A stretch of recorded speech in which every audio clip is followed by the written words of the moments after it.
Aircraft sellers are always asking me whether they should include an asking price for the aircraft. My answer is always yes. An aircraft seller usually spends a lot of time trying to qualify the leads that come through, so the people that inquire on the aircraft they're selling.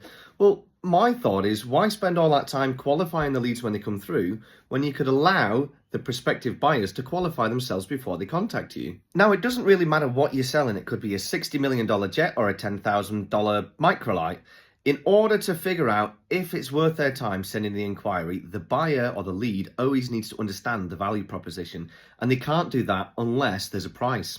Now, a lot of aircraft brokers are sometimes reluctant to show the price when the owner is asking for a really high one, because they think that it's going to reduce the number of leads they're getting. Well, actually, that could be used to their advantage. Now, if you're selling a relatively popular aircraft model, you can typically expect to get a good number of inquiries. However, if you're not, that might be some really good market feedback, because it'll let you go back to the owner and say, hey, we've listed the aircraft for a price that we mentioned is probably a little bit higher than where it should be.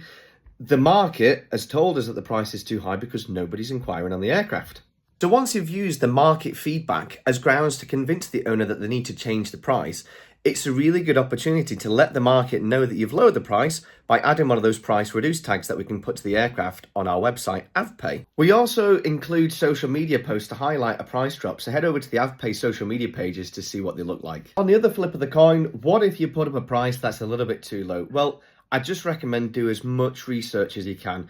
Go onto all of the aircraft listing platforms, compare aircraft of a similar age, similar hours, similar programs, similar condition. Has it been hangared? Has it been maintained well? And try and get as many prices as you can for as many different aircraft as you can.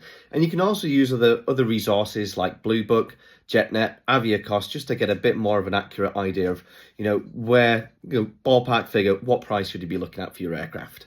Now, interestingly, over the years, we've got a lot of feedback from website users that basically say, if there's no price on the aircraft, we're not going to contact the seller. So bear that in mind when you decided whether to include or not include a price on your aircraft listing. I hope this was of use to you if you're thinking about selling your aircraft. If you have any other questions with regards to buying and selling aircraft, write them in the comments for us and I'll make a video tomorrow when I'm back in the office. Have a great Easter weekend.